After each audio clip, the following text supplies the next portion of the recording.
Dear student, today we will see what is the role of mouth in digestion. Before that, we need to understand what is mouth and what all things are present in the mouth. So, mouth is considered as the first portion of GI tract that receives a food from outside. Mouth is transverse slit guarded by upper and lower lips. Mouth is lined by stratified squamous epithelium and underlying connective tissue termed as lamina propria. Now, what are the functions of mouth? It receives the food, the teeth carry out mastication, that is mechanical digestion, that is the food get broken down into the small pieces and the food mixes with saliva, which is again secreted by the glands which are present in the mouth, and they help in the partial digestion of food. They also lubricate. So there is mucus which is secreted in the mouth, and it helps in the lubrication of the food. Then there is tongue which help in the swallowing of the food. Okay, and next is the part of mouth. So if you see what all things are present in the mouth, you just open the mouth and you find vestibule and oral cavity proper, which is known as buccal cavity.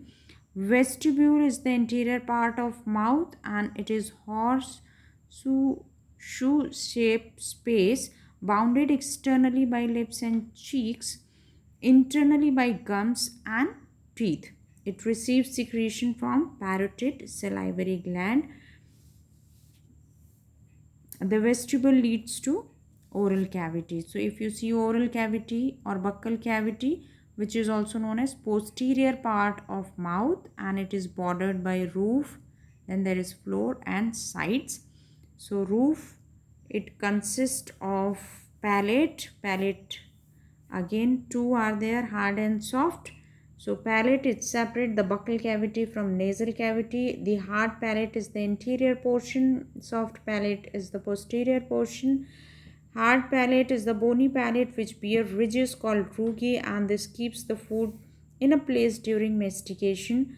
Soft palate, it is muscular structure that makes swallowing easy, and it bears small flap at the end called uvula. The uvula encloses internal nares, nasal openings or nares during swallowing of bolus. So the food mixes with the food and it forms the bolus. The floor consists of throat which is supported by tongue, and tongue fill up the large portion of the mouth cavity, and tongue is covered by mucous membrane which keep the tongue moist by secreting the mucus. And you must know that tongue is not one muscle, but it is made up of 8 different muscles, and each person has unique tongue just like fingerprints. Sides consist of cheeks externally and that help to keep the food between the teeth. So roof, floor and side are important part of the mouth. So if you see the mouth, if you open the mouth, you will see this is buccal cavity, and upper superior lip, in inferior lip, and you can see the inferior labial frenulum is there, and superior labial frenulum, and then teeth are there, and uvula, near to uvula is the soft palate, toward the anterior side is the hard palate, then tongue is there and vestibule is there. Now if you discuss the tongue, it bears the tiny bumps called papillae, due to which it appears rough. Papillae bear taste buds. The taste bud bear taste receptor called gustatory receptors. The taste bud are also found on cleft palate and epiglottis. So tongue is not only the portion where you will find the taste bud, but you will also find the taste bud on soft palate and epiglottis. What is the main function of the tongue? It mixes the food with saliva and facilitate swallowing of food. So let's look at the tongue. If you look at the tongue, you will find that there are different taste buds which are located here. So you can see the posterior part of tongue, there are tonsils which are located. There are certain tonsils, but here you will see this is the apex of the tongue. And if you see the area for the different taste, sweetness, salty, and then sour, and then different papilla which are associated. So at the back you will find this portion where the bitter which is responsible for bitter taste. So here you will see this V shape papillae, which is called valate or circumvallate or valate papillae, arranged in the V shape. Then you will see foilate papillae are at the side. Okay, and each papilla has 100 taste buds. So these valid papillae, one papillae has taste bud, many taste bud. Folate, they are not present in the human. Then we have filiform, which are distributed throughout the tongue and make a bulk of tongue. This is median sulcus. And then a fungiform papillae, 3 to 5 taste bud.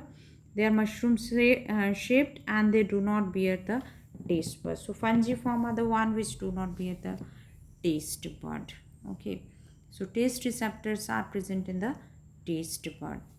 Then if you see, the teeth is the hardest part of human body, and they are thecodont, that is present in the jaws, diphodont, that is present in two sets, and heterodont, teeth of different shapes and size to do different functions. So upper jaw is called maxilla, lower jaw is called mandibles, and maxilla is immovable part, mandible is movable part. The two sets means first set is called temporary or milk teeth or deciduous teeth, and they begin to and then a second set is called permanent, you can say set of teeth. Now the temporary one are replaced by the permanent within the 6th year of the age, and usually it get started at 6th year of age and usually get completed by 24. And if you see temporary, they are 20 in number. Then the permanent, they are 32 in number.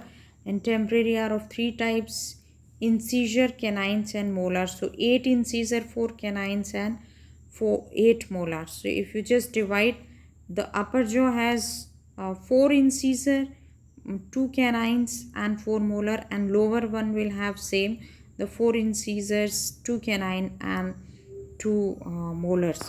So similarly over here you can say 32, 4 types are there: 8 incisor, 4 canines, 8 premolars, and 12 molars.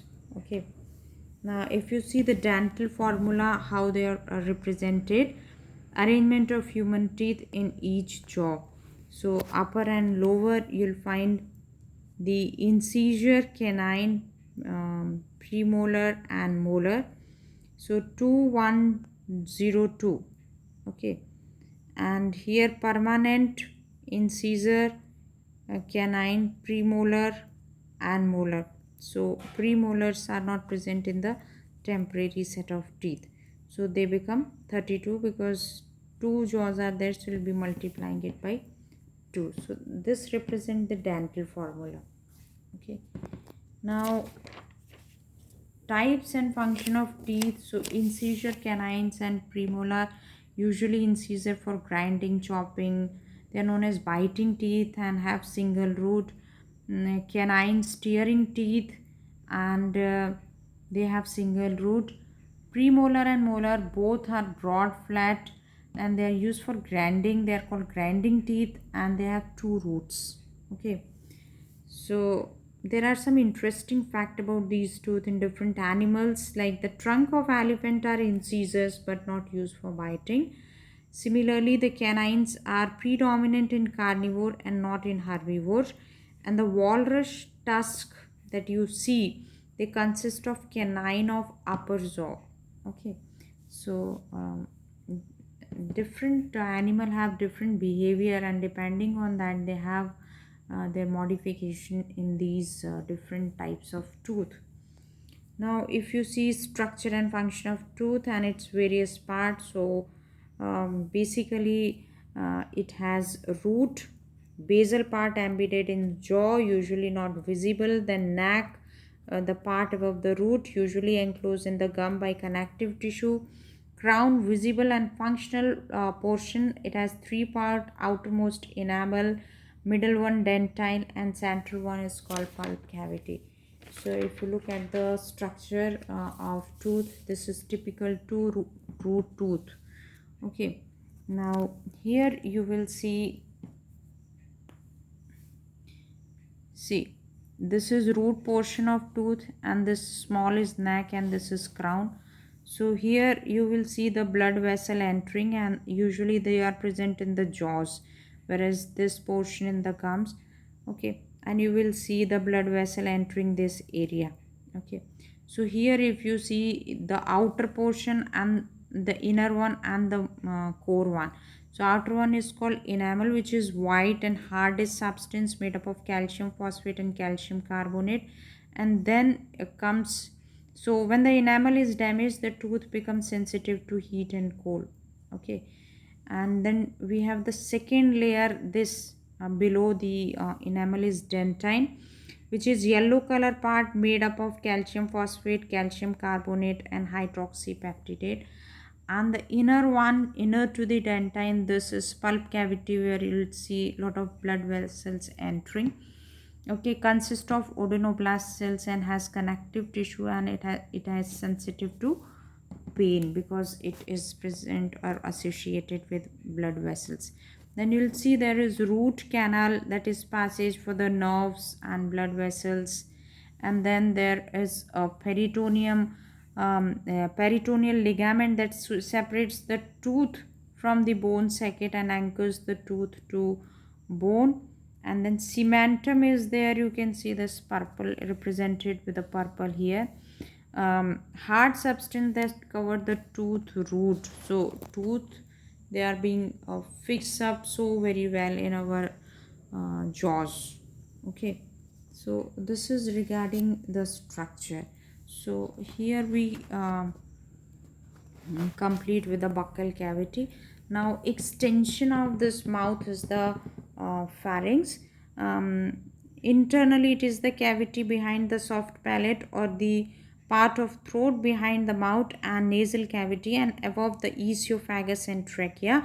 Functionally it is known as common passage for food and air, and it opens to nose via internal nares, it opens to ear via eustachian tube, it opens to esophagus via gullet, and it opens to larynx via glottis. So the glottis is a hole, you can say, which is guarded or flapped by the cartilaginous tissue, which is called epiglottis, and it prevents the food to enter the larynx.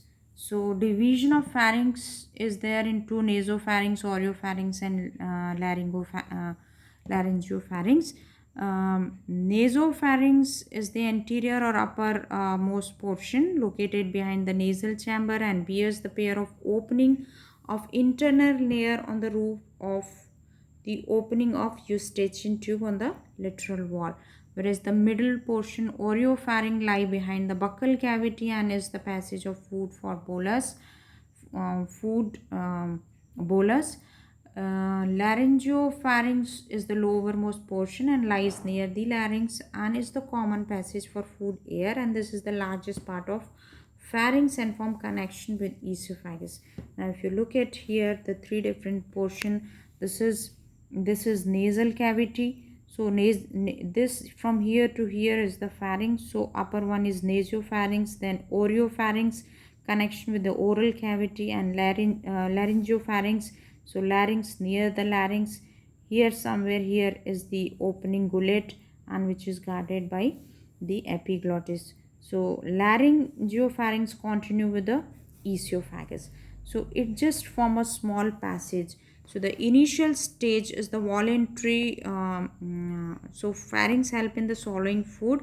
Initial stage is voluntary and later one is involuntary. So when you take the food, it is voluntary, and once you take the food and it comes here, then it has to go inside, so it become involuntary action. So when the food enter pharynx from the buccal cavity, the soft palate closes the passage, the epiglottis seals the glottis, and during swallowing, glottis remain closed and breathing is stopped for a moment. So, tonsils are the lymphatic tissues in the buccal cavity and pharynx, and the tonsils are arranged in the ring called Valdeur's ring and consist of pharyngeal, tubular, lingular, and palatine tonsils. So, here we complete the description of mouth, and we will see how the digestion occurs in the mouth now. So there are three different salivary glands which are located in the mouth.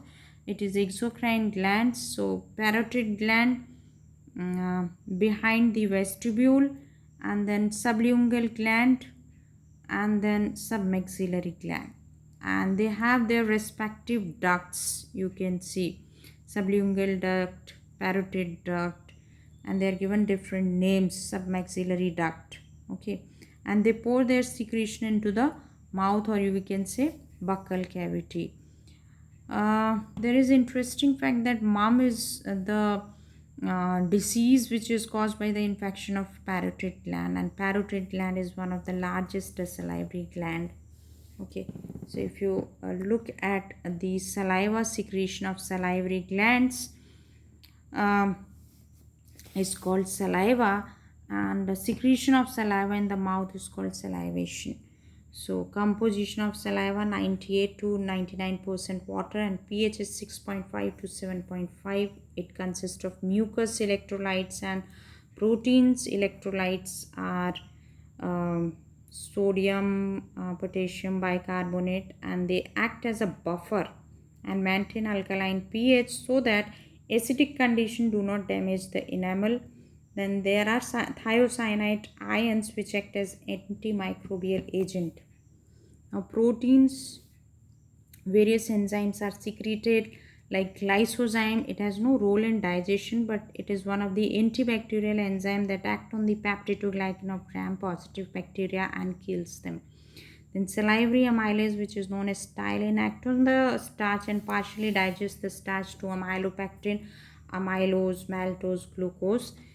Peroxidase, it control the infection and stop the bad breath. So this is all about the mouth and the digestion. So here we complete the mouth. Thank you.